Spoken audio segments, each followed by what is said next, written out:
Hey everyone, so welcome back to my cozy corner because I missed this past Saturday because big holiday sads. One doesn't need to be Christian or celebrate Christmas to get depressed by the season. Uh, and because we're coming up on the final week as well, I thought this week for the Acid Left Capitalist Realism Reading Group, we would go ahead and do a bit of a double feature. So tonight I'm going to be doing chapters 8 and 9. And I'm not currently feeling out doing a supplementary reading, but do stay tuned. I do plan on doing another reading coming up this week, and I'll link that in the Mark Fisher Ontology Memes group to kind of maybe touch on some of the deeper themes we get on in these two chapters. But that's probably going to be a different video. So before we get in, grab your blanket. Tonight may be one of those nights. Maybe a Zizek nose scratching night. Before we get into it, grab your tea, grab your blanket, make sure any loud machinery is turned off so you can hear me. Be right back.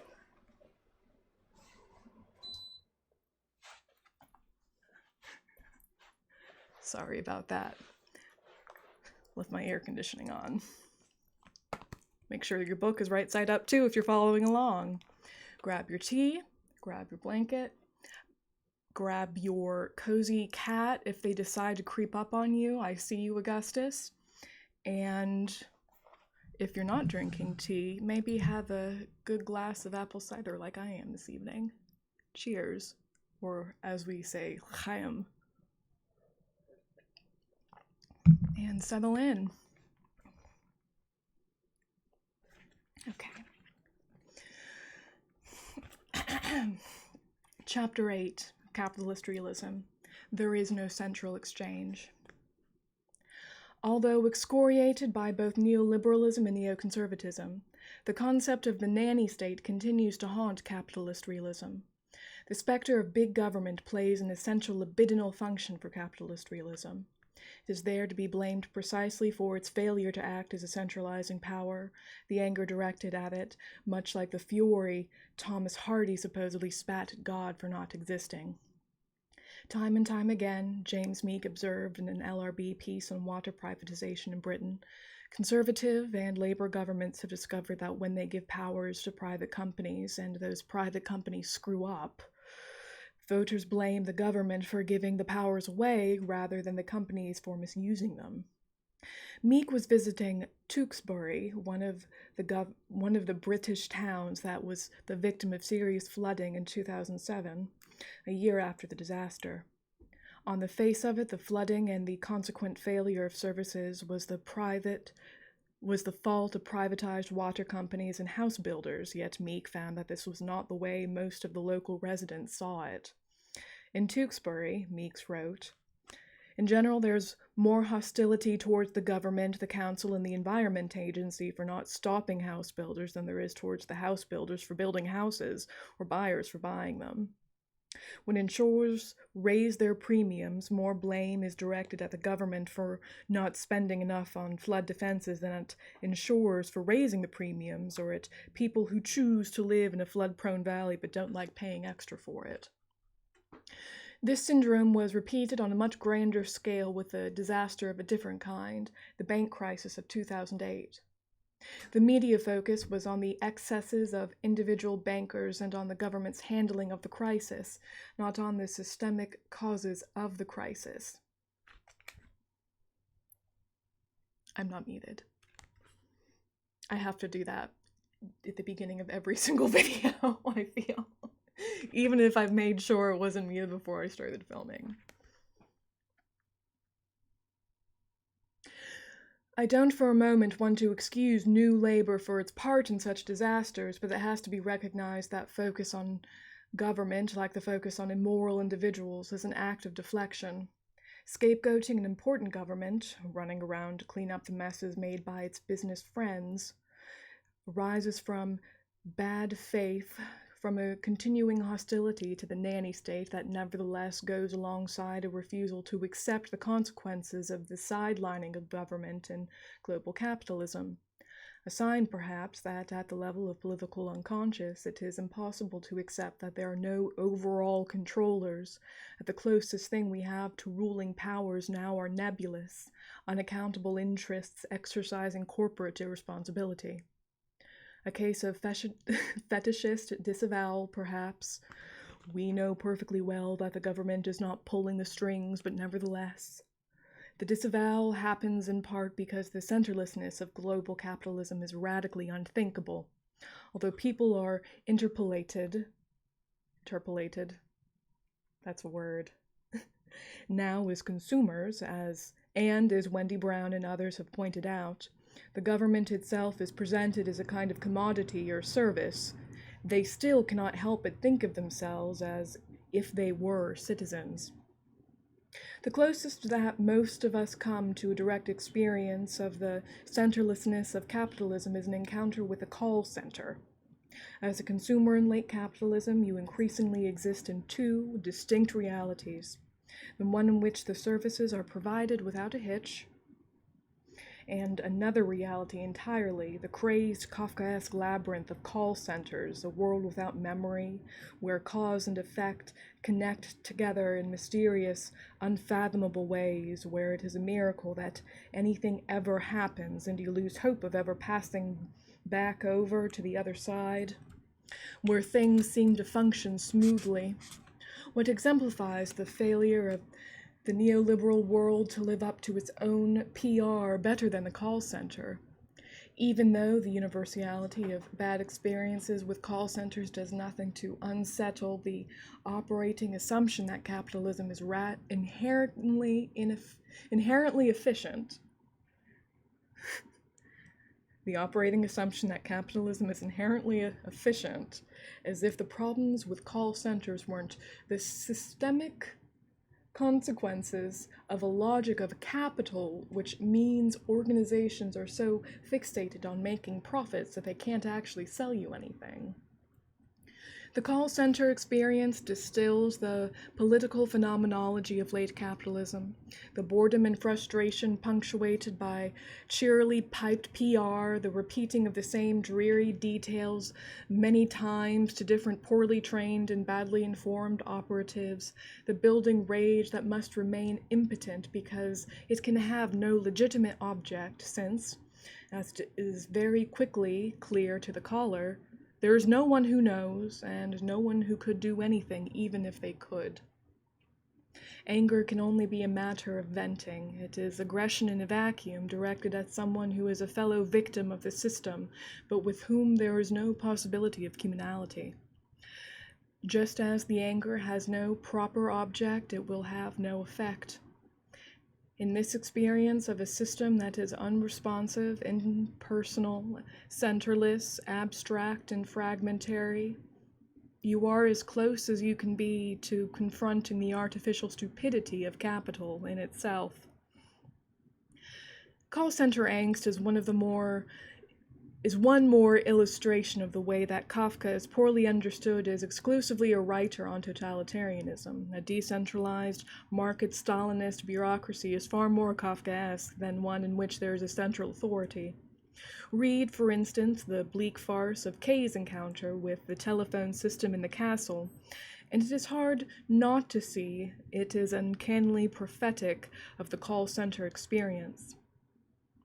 There's no fixed exchange with the castle, no central exchange which transmits our calls further. When anybody calls up the castle from here, the instruments in all of the subordinate departments ring, or rather they would ring if practically all the departments, and I know this for a certainty, didn't leave their receivers off. Now and then, however, a fatigued official may feel the need of a little distraction, especially in the evenings and at night, and may hang the receiver on. Then we get an answer, but of course an answer that's a practical joke. And that's very understandable too. For who would take the responsibility of interrupting in the middle of the night the extremely important work that goes on furiously the whole time with a message about his own private troubles? I can't comprehend how even a stranger can imagine that when he calls up Sordini, for example. It's Sordini that answers. Kay's response anticipates the bewildered frustration of the individual in the call center labyrinth. Although many of the conversations with call center operatives appear dadaistically nonsensical, they cannot be treated as such, cannot be dismissed as being of no significance. I didn't know it was like that, certainly, said Kay. I couldn't know all of these peculiarities, but I didn't put much confidence in those telephone conversations, and I was always aware that the only things of any importance were those that happened in the castle itself. No, said the superintendent, holding firmly onto the word. Those telephone replies from the castle certainly have a meaning. Why shouldn't they? I'm sorry to use my character number 2 voice. How could a message given by an official from the castle not be important?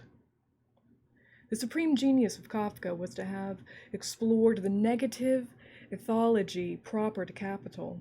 The center is missing, but we cannot stop searching for it or positing it. It is not that there is nothing there, it's that what is there is not capable of exercising responsibility. This problem is addressed from another angle in a paper by Campbell-Jones entitled "The Subject Supposed to Recycle." In posing the question, who is the subject supposed to recycle, Jones denaturalizes an imperative that is now so taken for granted that resisting it seems senseless, never mind unethical. Everyone is supposed to recycle. No one, whatever their political persuasion, ought to resist this injunction. The demand that we recycle is precisely posited as a pre- or post-ideological imperative. In other words, it is positioned in precisely the space where ideology always does its work. But the subject supposed to recycle, Jones argued, presupposed the structure not supposed to recycle. In making recycling the responsibility of everyone, structure contracts out its responsibility to consumers by itself receding into invisibility. Now, when the appeal to individual ethical responsibility has never been more clamorous, in her book, Frames of War, Judith Butler uses the term responsibilization to refer to this phenomena. It is necessary to wager instead on structure at its most totalizing. Instead of saying that everyone, i.e. everyone, is responsible for climate change, we all have to do our bit. It would be better to say that no one is, and that's the very problem. The cause of eco-catastrophe is an impersonal structure which, even though it is capable of producing all manner of effects, is precisely not a subject capable of exercising responsibility. The required subject, a collective subject, does not exist, yet the crisis, like all other global crises we're now facing, demands that it be constructed. Yet the appeal to ethical immediacy that has been in place in British political culture since at least 1985, when the consensual sentimentality of Live Aid replaced the antagonism of the miners' strike, permanently defers the emergence of such a subject. Similar issues are touched on in a paper by Armin Beverangen on Alan Pakula's 1974 film The Parallax View, which sees the parallax view as providing a kind of diagram of the way in which a certain model of business ethics goes wrong. The problem is that the model of individual responsibility assumed by most versions of ethics have little purchase on the behavior of capital or corporations. The Parallax View is, in a sense, a meta-conspiracy film, a film not only about conspiracies but about the impotence of attempts to uncover them, or, much worse than that, about the way in which particular kinds of investigation feed the very conspiracies they intend to uncover. It is not only that the Warren Beatty character is framed/killed for the crime which he is investigating, neatly eliminating him and undermining his investigations with one pull of a corporate assassin's trigger. It's that, as Jameson noticed in his commentary on the film and the geopolitical aesthetic, his very tenacity, quasi-sociopathic individualism make him eminently frameable. The terrifying climactic moment of the parallax view, when the silhouette of Beatty's anonymous assassin appears against migraine white space, for me now rhymes with the open door at the end of a very different film, Peter Wehr's The Truman Show. But where the door in the horizon opening onto a black space at the end of Wehr's film, where, I'm sorry, hey cat, hey cat, hey. Augustus has joined me. Hey. Gonna just hang out there? That's okay. See if I can two-hand this. Cat deserves a scratch. Oh no. Okay. But where the door in the horizon opening onto black space at the end of Wehr's, I never figured out how to pronounce that. Is it Wehr? Feels like it should be Wehr.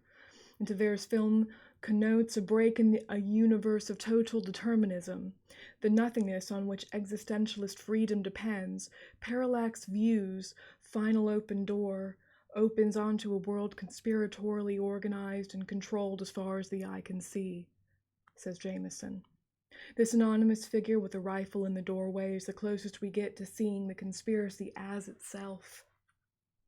The conspiracy in the parallax view never gives any account of itself. It is never focalized through a single malign individual. Although presumably corporate, the interests and motives of the conspiracy in the parallax view are never articulated, perhaps not even to or by those actually involved in it. Who knows what the Parallax Corporation really wants? It is itself situated in the parallax between politics and economy. Is it a commercial front for political interests, or is the whole machinery of government as a front for it? It's not clear if the corporation really exists. More than that, it is not clear if its aim is to pretend that it doesn't exist, or to pretend that it does. Hey, Oggs.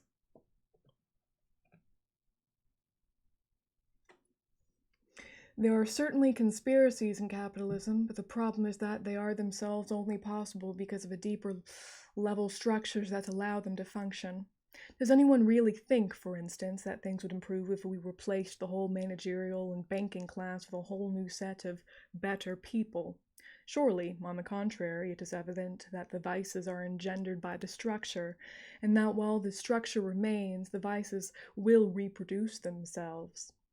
The strength of Pakula's film is precisely to invoke the shadowy, centerless impersonality proper to a corporate conspiracy.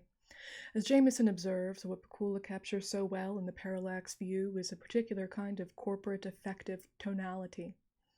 For the agents of conspiracy, Sorge, concern is a matter of the smiling confidence, and the preoccupation is not personal but corporate. Concern for the vitality of the network or the institution, a disembodied distraction or inattentiveness engaging the absent space of the collective organization itself without the clumsy conjectures that sap the energies of the victims. These people know, and are therefore able to invest their presence as characters in an intense yet complacent attention whose center of gravity is elsewhere. A rapt intentness which is at the same time disinterest. Yet this very type of concern, equally depersonalized, carries its own specific anxiety with it, as it were unconsciously and corporately, without any consequences for the individual villains. And that's all Jameson. Without any consequences for the individual villains. How that phrase resonates just now after the deaths of Jean-Charles Menez and Menez. I'm just going to say Menez, I'm sorry. And Ian Tomlinson, and after the banking fiasco. And what Jameson is describing here is the mortifying cocoon of corporate structure, which deadens as it protects,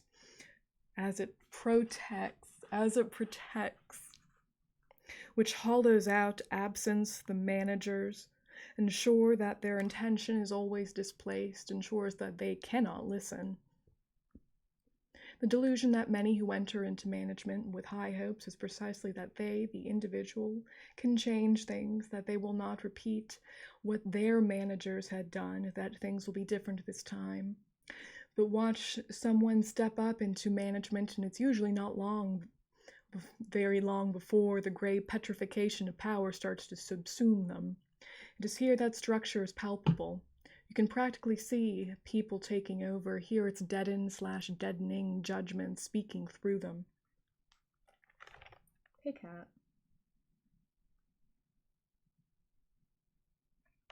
Augustus is demanding some love. For this reason, it is a mistake to rush to impose the individual ethical responsibility that the corporate structure deflects. This is the temptation of the ethical, which, as Zizek has argued, the capitalist system is using in order to protect itself in the wake of the credit crisis. The blame will be put on supposedly pathological individuals, those quote-unquote abusing the system, rather than on the system itself. But the evasion is actually a two-step procedure, since structure will often be invoked, either implicitly or openly, precisely at the point when there is the possibility of individuals who belong to the corporate structure being punished. At this point, suddenly, the causes of abuse or atrocity are so systemic, so diffuse, that no individual can be held responsible. This was what happened with the Hillsborough football disasters, Jean-Charles Menez farce, and so many other cases. With this impasse, it is only individuals that can be held ethically responsible for actions, and yet the cause of their abuse and errors is corporate systemic, is not only dissimulation, it precisely indicates what is lacking in capitalism, what agencies are capable of regulating and controlling impersonal structures. How is it possible to chastise a corporate structure? Yes, corporations can be legally treated as individuals, but the problem is that corporations, whilst certainly entities, are not like individual humans, and any analogy between punishing corporations and punishing individuals would therefore necessarily be poor. And it is not as if corporations are the deep-level agents behind everything. They are themselves constrained by expressions and expressions of the ultimate cause that is not a cause that is not a subject, capital. I'm going to reread that sentence for you. And it is not as if corporations are the deep-level agents behind everything. They are themselves constrained by / expressions of the ultimate cause that is not a subject, capital. And that was chapter 8. And next we are going to be digging into chapter 9, which is the wonderfully incisive Marxist super nanny. I just need one moment to have a drink of my cider and tend to my cat. Hey, Augustus. Hanging out with me tonight?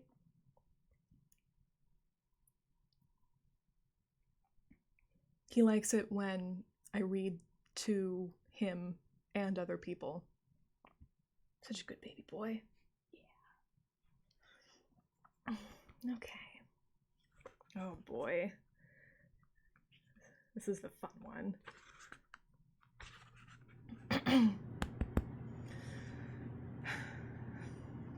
Capitalist Realism, Chapter 9. Marxist Super Nanny. Nothing could be a clearer illustration of what Zizek has identified as the failure of the father function, the crisis of the paternal superego in late capitalism, than a typical edition of Super Nanny.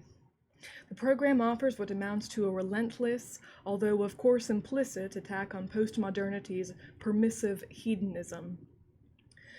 Super Nanny is a Spinozist insofar as, like Spinoza, she takes it for granted that children are in a state of abjection. They are unable to recognize their own interests, unable to apprehend either the causes of their actions or their usually deleterious effects.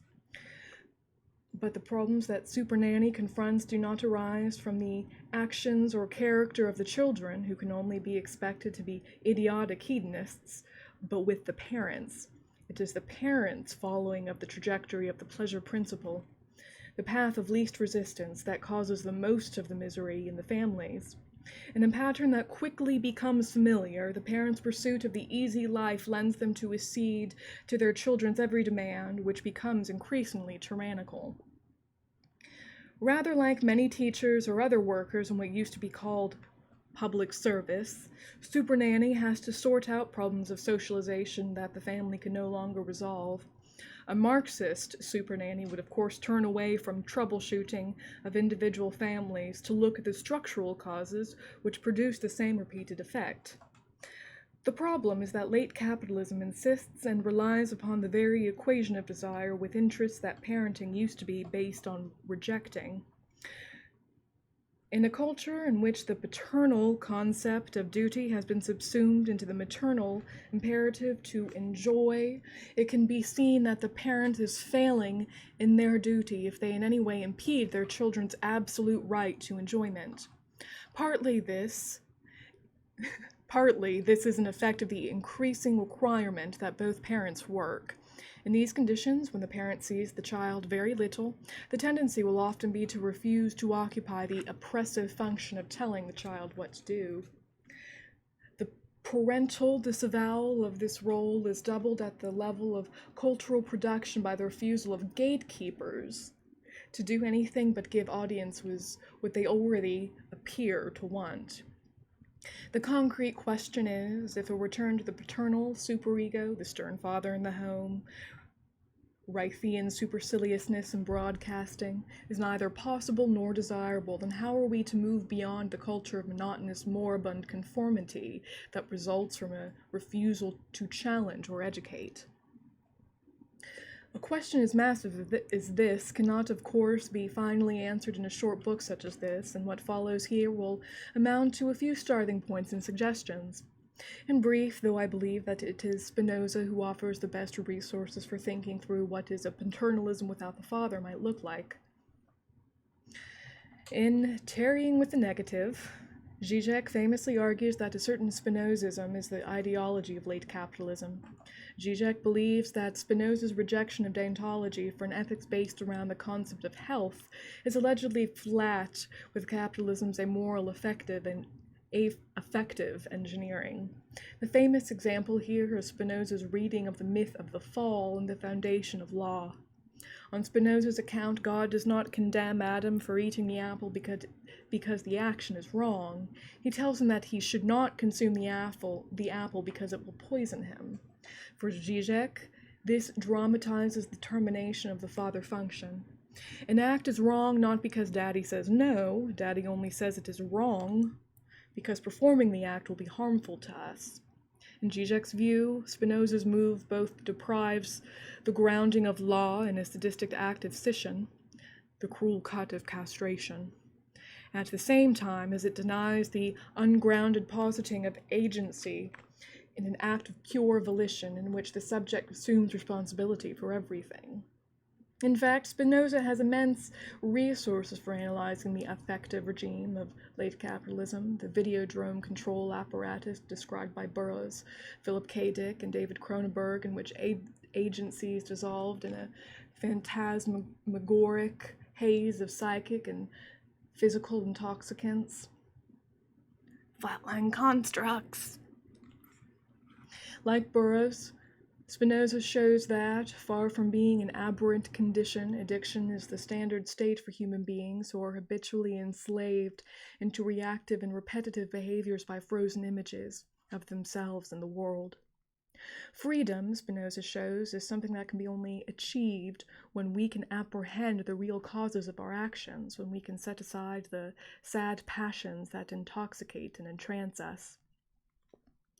There's no doubt that late capitalism certainly articulates many of its injunctions via an appeal to a certain version of health. The banning of smoking in public places, the relentless monitoring of the working class diet on programs like You Are What You Eat, do appear to indicate that we are already in the presence of a paternalism without the father. It is not that smoking is wrong, it is that it will lead to our failing to lead a long and enjoyable lives. But there are limits to this emphasis on good health. Mental health and the intellectual development barely feature at all, for instance. What we see is a reductive, hedonic model of health, which is all about feeling and looking good. To tell people how to lose weight or how to decorate their house is acceptable, but to call for any type of cultural improvement is to be oppressive and elitist. The alleged elitism and oppression cannot consist in the notion that a third party might know someone's interest better than they know it themselves, since, presumably, smokers are deemed either to be unaware of their interests or incapable of acting in accordance with them. No, the problem is that only certain types of interest are deemed relevant, since they reflect values that are held to be consensual. Losing weight, decorating your house, and improving your appearance belong to the consentimental regime. In an excellent interview with TheRegister.com, the documentary filmmaker Adam Curtis identifies the contours of this regime of effective management. My computer's about to go to sleep, sorry. TV now tells you what to feel. It doesn't tell you what to think anymore, from EastEnders to reality format shows or on the emotional journey of people, and through the editing it gently suggests to you what is the agreed form of feeling. Hugs and kisses, I call it. I nicked that off of Mark Ravenhill, who wrote a very good piece which said that if you analyze television now, it's a system of guidance. It tells you who was having the bad feelings and who was having the good feelings. And the person who's having the bad feelings is redeemed through a hugs and kisses moment at the end. It really is a system of not moral guidance, but of emotional guidance, says Curtis. Morality has been replaced by feeling. In the empire of the self, everyone feels the same without ever escaping a condition of solipsism. What people suffer from, Curtis claims, is being trapped within themselves in a world of individualism. Everyone is trapped within their own feelings, trapped within their own imaginations. Our job as public service broadcasters is to take people beyond the limits of their own self, and until we do that, we will carry on declining. The BBC should recognize that I have an idealistic view, but if the BBC could do that, taking people beyond their own selves, it will renew itself in a way that jumps over the competition. The competition is obsessed by serving people in their own little selves. And, in a way, actually, Murdoch, for all of his power, is trapped by the self. That's his job, to feed the self. In the BBC, it's the next step forward. It doesn't mean we go back to the 1950s and tell people how to dress. What we do say is, we can free you from yourself, and people would love it, says Curtis. Curtis attacks the internet because, in his view, it facilitates communities of solipsist, interpassive networks of like minds who confirm rather than challenge each other's assumptions and prejudices. Instead of having to confront other points of view in a contested public space, these communities retreat into closed circuits. But Curtis claims the impact of internet hobbies on old media is disastrous, since not only does its reactive proactivity, I'm so sorry, but Curtis claims the impact of internet lobbies on old media is disastrous, since not only does its reactive proactivity allow the media class to further abnegate its function to educate and lead, it also allows populist currents on both the left and the right to bully media producers into turning out programming that is anodyne and mediocre. Curtis's critique has a point, but it misses important dimensions of what is happening on the net. Contrary to Curtis's account of blogging, blogs can generate new discourse networks that have no correlate in the social field outside of cyberspace. As old media increasingly becomes subsumed into PR and consumer report replaces the critical essay, some zones of the cyberspace offer resistance to a critical compression that is elsewhere depressingly pervasive. Nevertheless, the interpassive simulation of participation in postmodern media, the network narcissism of MySpace and Facebook has, in the main, generated content that is repetitive, parasitic, and conformist. In a seeming irony, the media class's refusal to be paternalistic has not produced a bottom-up culture of breathtaking diversity, but one that is increasingly infantilized. By contrast, it is paternalistic cultures that treat audiences as adults, assuming that they can cope with cultural products that are complex and intellectually demanding. The reason that focus groups and capitalist feedback systems fail even when they generate commodities that are immensely popular is that people do not know what they want. This is not only because people's desire is already present but concealed from them, although this is often the case. Rather, the most powerful forms of desire are precisely cravings for the strange, the unexpected, the weird. These can only be supplied by artists and media professionals who are prepared to give people something different from what already satisfies them. By those, that is to say, prepared to take on a certain kind of risk. The Marxist supernanny would not only be the one who laid down limitations, who acted in our own interest when we are incapable of recognizing them ourselves, but also one prepared to take on this kind of risk, to wager on the strange and our appetite for it. It is another irony that capitalism's society of risk is much less likely to take this kind of risk than was the supposedly stodgy, centralized culture of the post-war social consensus. It was the media service-oriented BBC and Channel 4 that perplexed and delighted me with the likes of Tinker Tailor Soldier Spy, Pinter Plays, and Tarkovsky's Seasons. It was this BBC that also funded the popular avant-gardism of the BBC Radiophonic Workshop, which embedded sonic experimentalism into everyday life. Such innovations are unthinkable now that the public has been displaced by the consumer. The effect of permanent structural instability, the cancellation of the long term, is invariably stagnation and conservatism, not innovation. This is not a paradox. As Adam Curtis's remarks above make clear, the affects that predominate in late capitalism are fear and cynicism. These emotions do not inspire bold thinking or entrepreneurial leaps. They breed conformity and the cult of the minimal variation, the turning out of products which very closely resemble those that are already successful.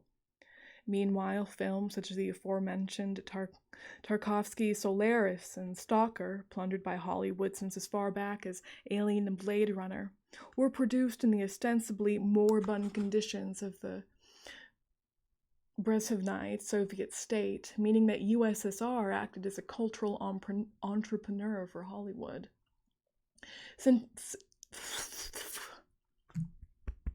Sorry, I got a bit tongue-tied there for a moment.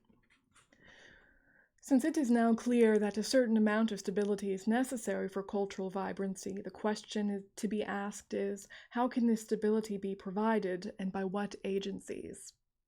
It's well past time for the left to cease limiting its ambitions to the establishing of a big state.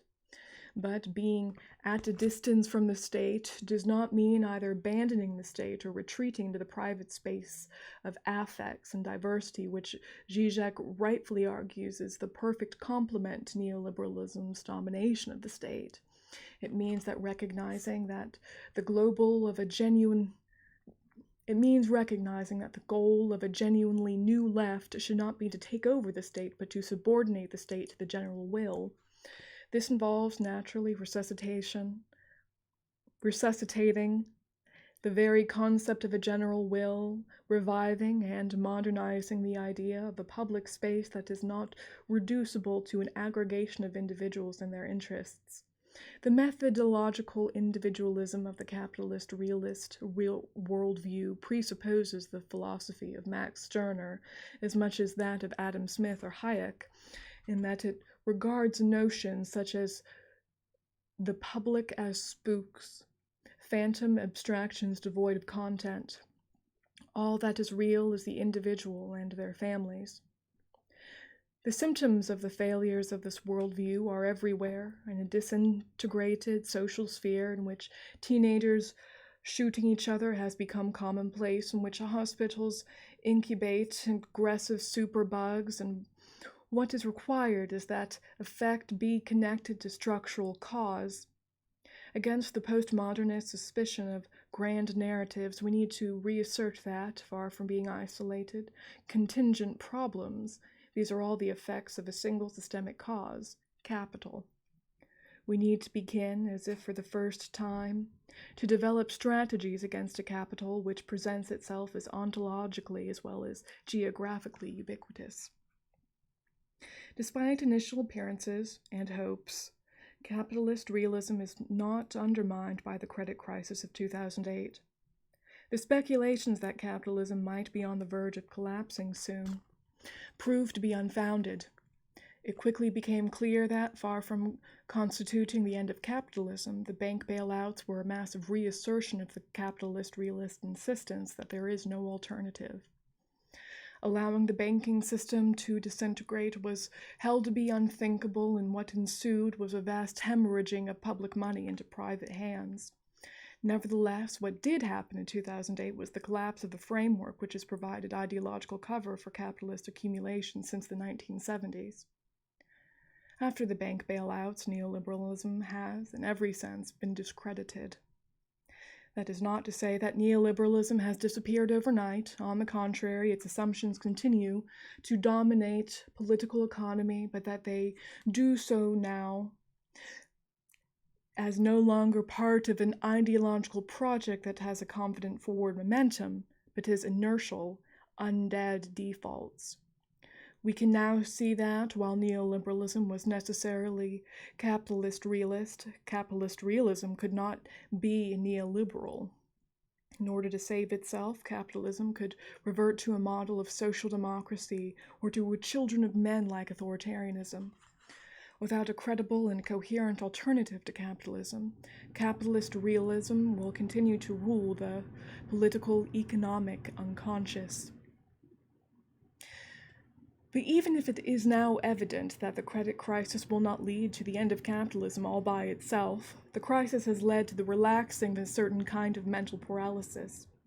We are now in a political landscape littered with what Alex Williams called ideological rubble. It is year zero again, and a space has been cleared for new anti-capitalism to emerge, which is not necessarily tied to the old language or traditions. One of the left's vices is its endless rehearsal of historical debates, its tendency to keep going over Kronstadt or the new economic policy, rather than planning and organizing for a future that it already believes in. The failure of previous forms of anti-capitalist political organization should not be a cause for despair, but what needs to be left behind is a certain romantic attachment to the politics of failure, to the comfortable position of a defeated marginality. The credit crisis is an opportunity, but it needs to be treated as a tremendous speculative challenge, a spur for renewal that is not a return. As Badiou has forcefully insisted, an effective anti-capitalism must be a rival to capital, not a reaction to it. There can be no return to pre-capitalist territories. Anti-capitalism must oppose capital's globalism with its own authentic universality. It is crucial that a genuinely revitalized left confidently occupy the new political terrain I have very provisionally sketched here. Nothing is inherently political. Politicization requires a political agent which can transform the taken for granted into the up for grabs.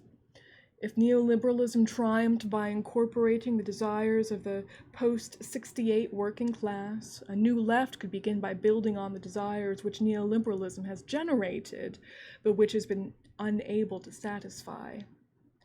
For example, the left should argue that it can deliver what neoliberalism signally failed to do, a massive reduction of bureaucracy. What is needed is a new struggle over work and who controls it, an assertion of worker autonomy as opposed to control by management, all together with a rejection of certain kinds of labor, such as excessive auditing, which has become so central feature to the work,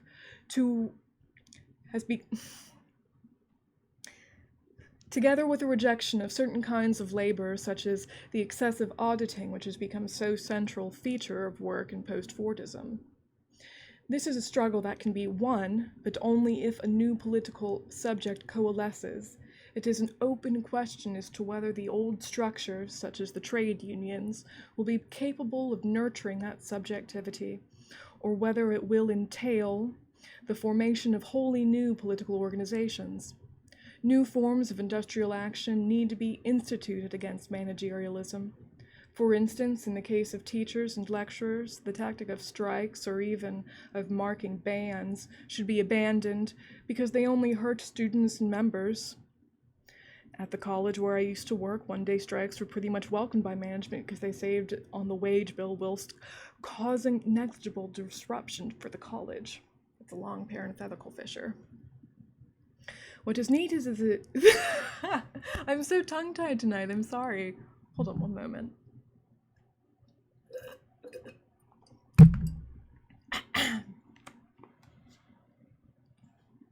What is needed is this strategic withdrawal of forms of labor, which will only be noticed by management and all of the machineries of self-surveillance that have no effect whatsoever on the delivery of education, but which managerialism could not exist without.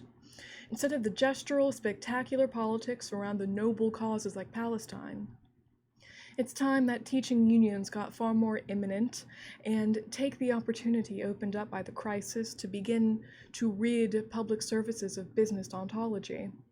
When even businesses can't be run as businesses, why should public services be? We must convert widespread mental health problems from medicalized conditions into effective antagonisms. Affective disorders are forms of a captured discontent. This disaffectation can and must be channeled outwards, directed towards its real cause, capital. Furthermore, the proliferation of certain kinds of mental illness in late capitalism makes the case for a new austerity, a case that is also made by the increasing urgency of dealing with environmental disaster. Nothing contradicts capitalism's constitutive imperative towards growth more than the concept of rationing goods and sources. Yet it is becoming uncomfortably clear that consumer self-regulation and the market will not be by themselves avert environmental catastrophe. There's a libidinal as well as a practical case to be made for this new ascesis. If, as Oliver James, Zizek, and Supernanny have shown, unlimited license leads to misery and disaffectation, then limitations placed on desire are likely to quicken rather than deaden it. In any case, rationing of some sort is inevitable. I'm so sorry. This has just been a rough day. The issue is whether it will be collectively managed or whether it will be imposed by authoritarian means when it is already too late. Quite what forms this collective management should take... Wow, this is just a really weirdly edited passage. What forms this collective management should take is, again, an open question, one that can only be resolved practically and experimentally. The long, dark night at the end of history has to be grasped as an enormous opportunity. The very oppressive pervasiveness of capitalist realism means that even glimmers of alternative political and economic possibilities can have a disproportionately great effect. The tiniest event can tear a hole in the gray curtain of reaction which has marked the horizons of possibility under capitalist realism. From a situation in which nothing can happen, suddenly anything is possible again. And that was chapter 9 of Mark Fisher's Capitalist Realism.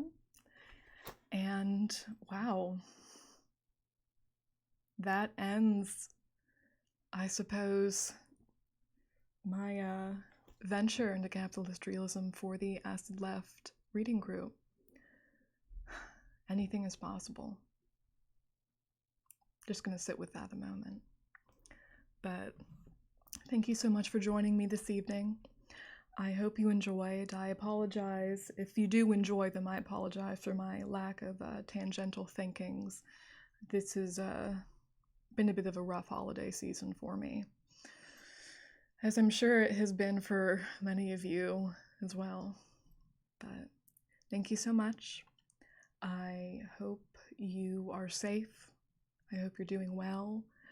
Stay tuned. I'm planning tentatively on doing another thematically tied Fisher reading later in the week to make up for my lack of doing one with this reading.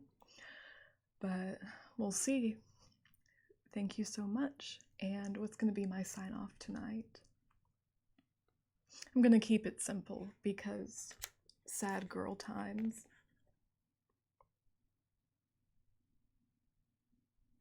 Signing off from your believer in all possibilities, even in